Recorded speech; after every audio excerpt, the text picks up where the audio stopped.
septembre, l'Église fête un groupe de 103 martyrs coréens, Saint André Kim Taegon et ses compagnons. Avant de vous raconter son histoire, je vous demande de me pardonner. Je ne suis pas sûr de bien prononcer les noms coréens des personnes dont je vais vous parler. Pour comprendre ces martyrs coréens, il est bon de se rappeler l'histoire de l'évangélisation de la Corée, qui est totalement unique, car elle a été réalisée par des laïcs autochtones qui ont découvert la foi chrétienne grâce à des livres de jésuites traduits en chinois. Tout a commencé avec un homme, Yi Beok, né en 1754. En 1770, il découvre un livre écrit en chinois par le missionnaire jésuite Matteo Ricci. Il est touché par la foi qui est présentée et commence à rassembler autour de lui quelques hommes intéressés comme lui. Avant même d'être baptisés, les membres de ce groupe commencent une sorte d'église chrétienne avec des célébrations le dimanche et même des confessions. Ils ignorent évidemment que cela est réservé aux prêtres. Une occasion favorable se présente quand un des membres de ce groupe de proto-chrétiens a l'occasion de se rendre en Chine en 1783.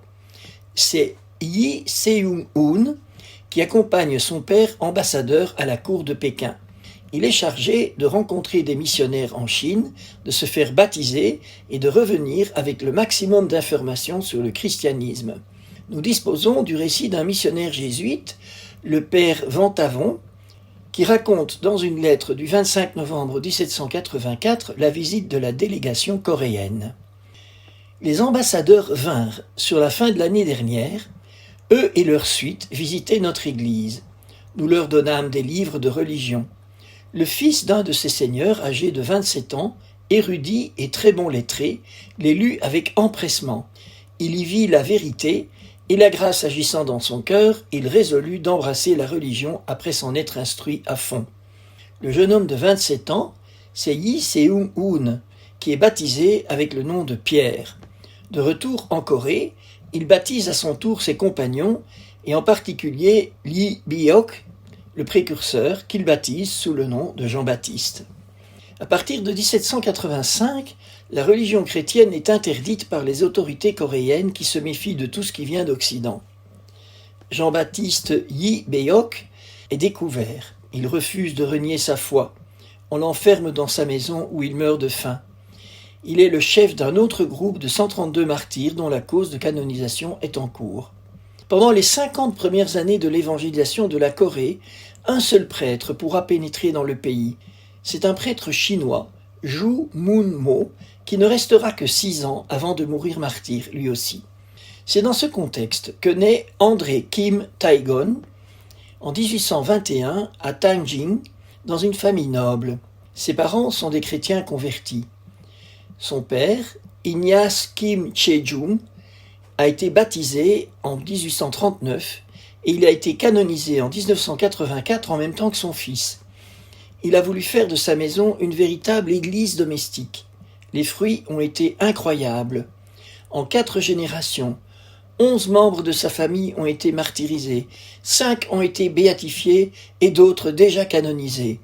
Une grappe de saints comme je les aime et une grappe familiale.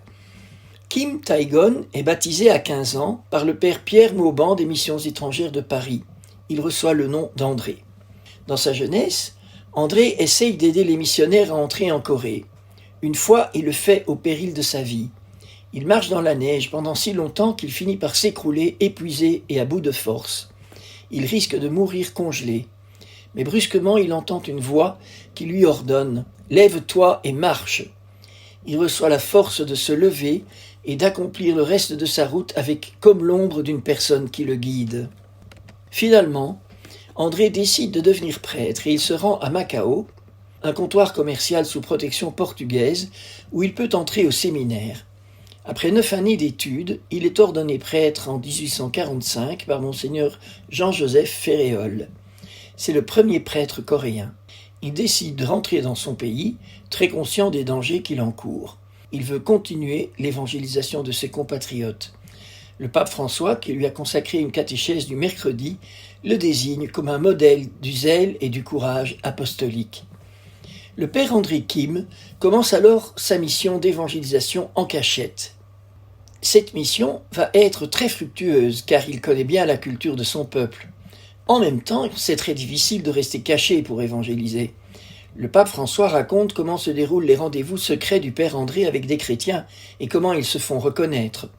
La plupart du temps, il y a des tierces personnes présentes qui ne doivent absolument pas se douter de ce qui se passe. Alors, les rendez-vous sont arrangés avec des signes convenus.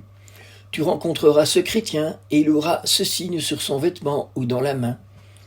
Et puis, il faut se faire reconnaître en parlant tout bas pour ne pas être entendu. « Es-tu un disciple du Christ ?»